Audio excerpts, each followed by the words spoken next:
Hey everybody, it is Mike. It is Friday. That means it's time for Fright Friday. Fright Friday is a challenge given to us every week by our friend Steven over at TheHorrorFreak 85. He gives us a topic. We review a movie on that topic. Um, and this week's topic was hard for me.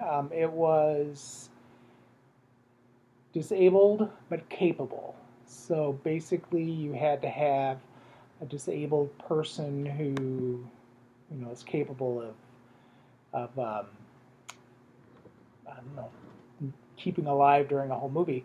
And if you think about it, there's not a whole lot of disabled people that make it through an entire movie. The majority of them, get machetes in the face or chainsawed through the gut or, whatever.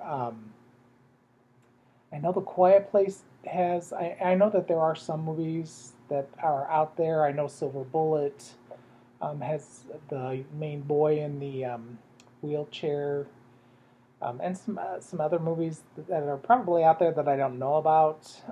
I ended up going with The Curse of Chucky, not because it's a movie that I love or necessarily even like. It's okay, um, but the girl, she survives through everything. So, um, yeah, we have Chucky arriving at the house of a paraplegic um, girl in a wheelchair named Nika. She lives with her mom, and then we have other characters. Her sister and her husband and child come, as well as the babysitter for the child or the nanny or whatever. Then we have Father Frank. We have some police. So plenty of people for Chucky to pick off. So basically, what happens is, like I said, Chucky shows up and immediately starts killing people. That's what Chucky does.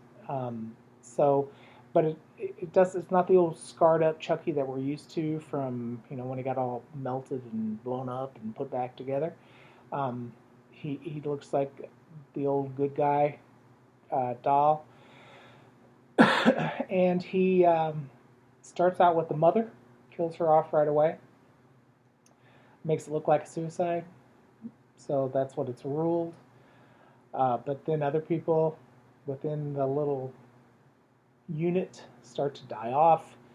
He picks off Pastor Frank in kind of a gruesome way, and then he goes after the babysitter. He convinces the little girl that he's a good guy and that she needs to hide until he comes to get her.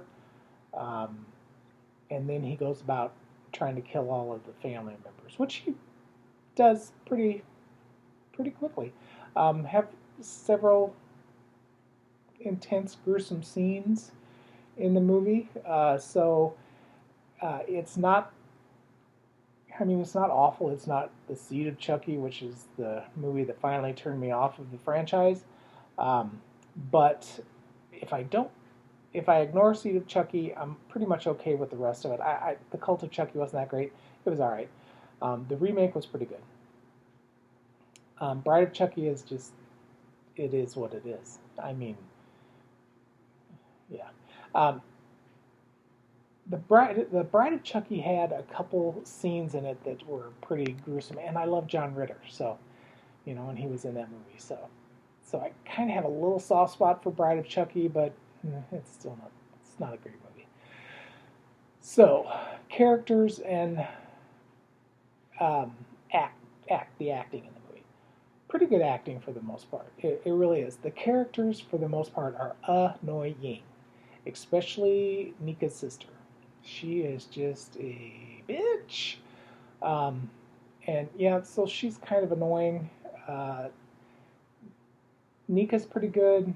The rest of them are all okay, but they're all a little bit annoying. I do like Ian. He seems like the one solid guy in the bunch. But yeah, interesting movie. Um, but they all do a good job in their roles, and they're all effective. And of course, you have Chucky, Brad Dorff. Come on, now You guys may know this. I didn't do a whole lot of research on this, but I realized that Nika's last name is Dorff, which is the same as Stephen Dorff. Are they related? Are they married? What? Um, but yeah, the characters were okay, and the acting was fine. It was good. It's not Oscar caliber, but still they all were pretty good. As far as deaths and gore, each one of the deaths were pretty good for the most part. The electrocution didn't do a whole lot for me, but you have a jaw getting whacked off with an axe, you have a head getting cut off, you have an eye getting poked out. Um, so yeah, most of them are pretty decent deaths. There's plenty of gore. It's not too over the top CGI. I didn't think. I thought for the most part it was pretty decent. As far as it's going to stay on my shelf because I had the Chucky collection, which has all of them. And then I bought the remake because I did like the remake. So yeah, it will stay on my shelf. As far as a grade, I'm going to give it a C plus. Chucky 1, 2, and 3 were all really pretty good.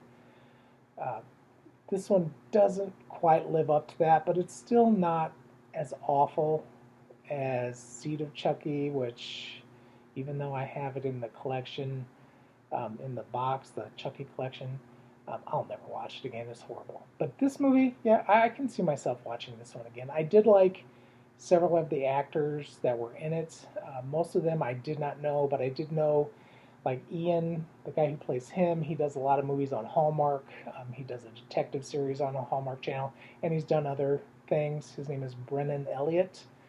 And then the guy who played the father is Father Frank is A. Martinez, and anybody in the 80s knew him as a part of a power couple on a soap opera. And the girl that was on the soap opera was actually a friend of mine.